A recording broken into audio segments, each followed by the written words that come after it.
snotty nose like a goose. Maybe if I kept my eyes closed. I think it would help. Maybe it would get us started. Oh, and I think you should kneel.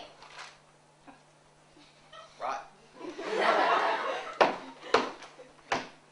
Oh, you wonder. What's the other bit? Tell me if you be made or no. Oh, you wonder. Tell me if you be made or not. It's better. I'll just try again. Imagine you're in love. In love? Imagine I'm in love. A fair chance I'll be getting myself in enough strife without needing to be in love.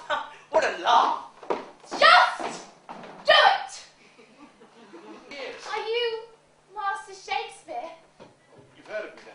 Oh, yes. I've seen your plays at the Globe. My father took me when I was younger. He paid a penny and was stood in the pit with me, perched like royalty behind his shoulders. We saw you and Mr. Burns in Midsummer Stream, and I was just thinking... She's making it all up, mister. She's a terrible one for making things up. And telling off. For telling off, I ain't met no one like her. Do be quiet, you. Good question, actually. It's about treachery at first, and then love and forgiveness, I think. It's a little difficult when I haven't a well-known story to model it on. Perhaps there'll be some magic to connect it all together, and a storm at the beginning. You could have a magician with a staff who raises a storm, a tempest, and there could be a boat out at sea, and everyone is washed overboard, but no one is drowned because most of them are swallowed up by a huge whale, and they live inside its belly, and the others are washed up upon a Desert island.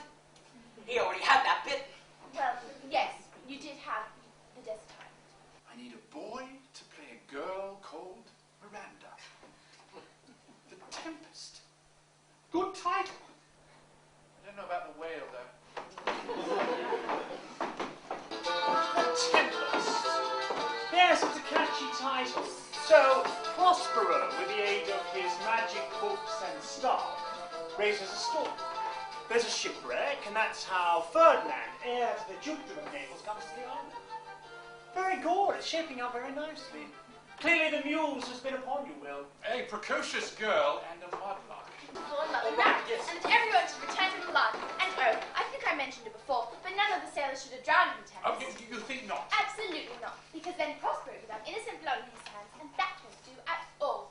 Well, forgetting the whale. What? There is no whale. How do you propose they be saved? No way. Well, if you've quite made up your mind. Some days I long to leave it all behind me now and return to Stratford and live out my years in anonymity. I have a wife, you know, and children, though I feel I hardly know them. Maybe there's time to set things to right. But first you must finish The Tempest, and it must be your greatest work ever. What, greater even than Macbeth or Hamlet, Lear? Yes, better than those three put together. Oh. Your indisputable masterpiece, and I shall tell you why. Why? Because I am in it. Not that propaganda interests artistic souls such as we. That's a little cynical, Richard. Well, I'm as idealistic as the next man, William. Thank God I possess the soul of the artist and the brain of a pragmatist. The world turns on a sixpence, and all our bright lights shine in the sphere of profit. I am indeed no friend of loss, but though why I tell you this escapes me, as I've never met anyone with such a keen eye for a bargain and an instinct for thrift as yourself. Quite, Dick. Come now. We've both been careful to feather our nests. Yes, and we have been fortunate to have escaped the gallows. Absent friends. Well, Essex was a fool, spoiling for a fight. Everyone knew it would end in tears. They wanted to reprise your Richard II. Essex and Southampton thought it would bring the apprentices to revolt. Oh, they were sadly mistaken. Poor Essex paid the price with his head, and Southampton thrives under the new king. A lesson in segregating art from politics, Richard. Still and all, it's been good. Good? Well, it's been grand, and the greatest is yet to come.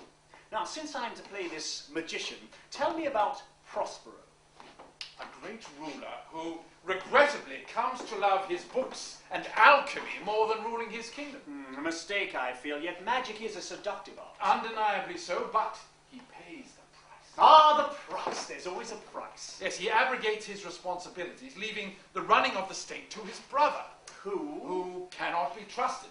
and who plots with the Duke of Naples against Prospero and his child Miranda, consigning them to a leaky boat upon the ocean. When the storm blows up and they're washed overboard and swept up on a deserted island. No whale? No whale. Well, my magic books, you mustn't forget that. Of course not. Placed in the boat by a faithful servant. Gonzalo, of course. Gonzago, yes. Now, I have a cloak. And a staff. With which I control the elements. Well, it's open to interpretation. Not really. And so Prospero and Miranda live on the island until he is an old man. Wait.